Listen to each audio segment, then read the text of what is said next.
સરસ મજાનો પાક લેતા હતા.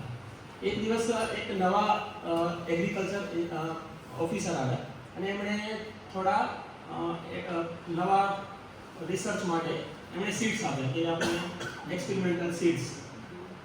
તો બધાએ તો વિરોધ કર્યો કે ના, અમને કંઈ નથી જોયું, જે છે એમાંથી તો બહુ સરસ પાક મળે છે. પણ એક વડીલ હતા, એમણે કીધું કે ના, લાવો. તો બીજા કહેવા આપણે, કાકા હવે તમારી ઉંમર થઈ ગઈ, શું કામ છે, આટલું બધું સરસ મળે છે, હજી શું જોયું તમે? તો કે ના, ટ્રાય કરીએ. એમણે ટ્રાય કરી અને સૌથી સારો પાક એમનો થયો.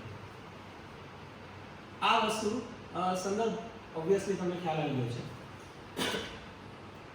અમે વડસર કાનાણી સર અને મેં એક સરસ મજાની બુક ટ્રેનિંગ કરેલી હતી અને બહુ ચેલેન્જિંગ હતી.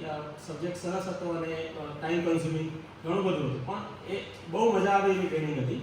અને ઘણી બધી ફોરેન ઓથર્સની બુક્સ સરે ડાઉનલોડ કરી, આ તે અહીંયાથી ત્યાંથી બધું મટીરિયલ લઈ હવે સાથે મળીને સોલ્વ કરતા બહુ મજા આવી.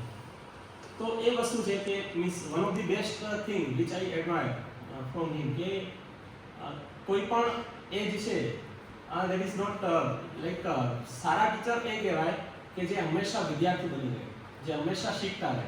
એ એમની પાસેથી અમને શીખવા મળ્યું. એટલે એ વડીલનો ત્યારે જે જવાબ હતો એ હતો એ વ્યક્તિને કે જમીનને એ ખ્યાલ નથી કે મારી ઉંમર શું છે, પણ જમીનને એ ખ્યાલ છે કે હું એને શું આપું છું. બસ મારે એને બીજ આપતા રહેવાનું છે, નવું નવું કંઈક આપતા રહેવાનું છે, એ એની સામે રિસ્પોન્ડ કરશે. બીજી એક વસ્તુ જે ઘણા બધા લોકોએ આગળ વાત કરી કે આ એજમાં આટલા બધા ટેક સેવી હોવું, બહુ જૂજ લોકો છે જેને હું જાણું છું કે આ એજ પર પણ આટલું બધું કમ્પ્યુટર સાથે વેલ ઇક્વિપ્ડ હોય. અને one of the person is Vadsar, so heads of to him for that. અને ત્રીજી વસ્તુ જે હું એડમાયર કરું છું કે ઓલમોસ્ટ 3.5 વર્ષનો અમારો ટેન્યોર હતો સાથેનો, પણ મેં ક્યારે એમને ગુસ્સે થતા જોયા ન હતા. So that is one of the places. Thank you. આગળની તમારી જર્ની ખૂબ હેલ્ધી રહે, સુખમય રહે એવી શુભેચ્છાઓ. Thank you.